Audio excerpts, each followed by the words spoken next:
There once was a kingdom nestled deep in the heart of Africa, a land of sweeping savannas, towering baobab trees, and timeless wisdom.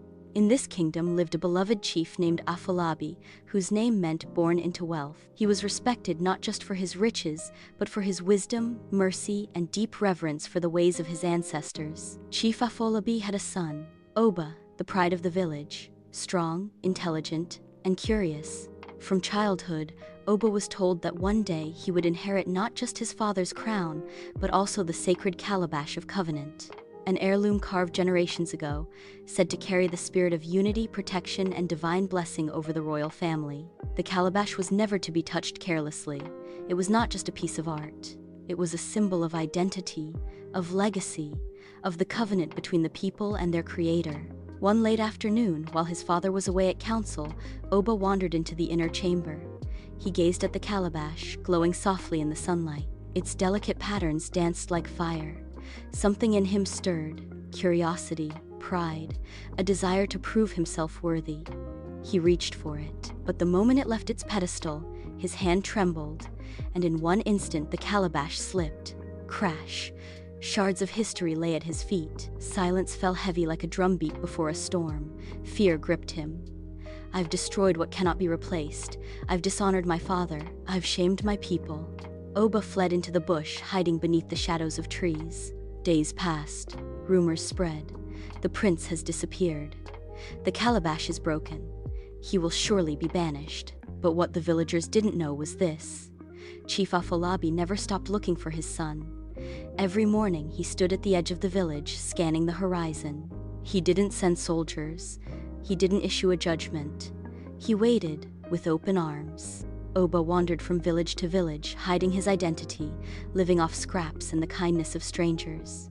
The once proud prince now slept under trees and drank from streams. He labored in fields for a handful of grain, and each night, the image of his father's face haunted his dreams. He missed the warmth of home, the laughter, the music, the peace. One evening, weak from hunger and worn by guilt, he passed a small gathering where an elder told a story of a king who forgave a rebel son. Something inside Oba broke. He fell to his knees and wept. That night, under the stars, he whispered, "Even if I return as a servant, I will go back. I'd rather live in my father's shadow than die far from his love." One evening, as the sun dipped beneath the acacia trees, Oba, now barefoot, weary and ashamed, approached the village. He rehearsed his speech. "Father, I am not worthy. Let me live among the servants." But before he could speak, Chief Afolabi ran to him. He embraced him, weeping with joy. Not a word about exile, not a word about punishment. Instead, he called out, "Bring him fresh robes, prepare a feast. My son who was lost has been found."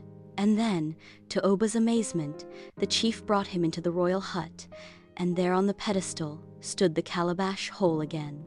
The servants had gathered every piece. The chief himself had taken time to restore what was broken, not just the calabash, but his son. "My son," he said, "what was broken is not beyond repair.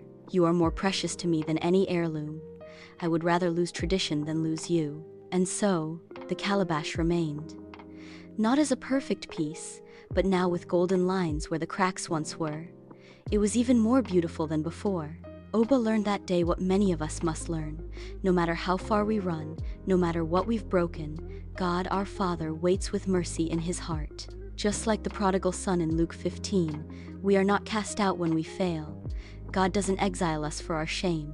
He runs to us, he restores us, he covers us in robes of righteousness and calls us sons and daughters. You may have broken some things in your life, trust, opportunities, your own self-worth, but remember this. You are never too far gone for grace. God still calls you home, and what is broken can be made beautiful again. You are not what you've broken, you are who he has redeemed. Come back to the Father. Redemption is waiting.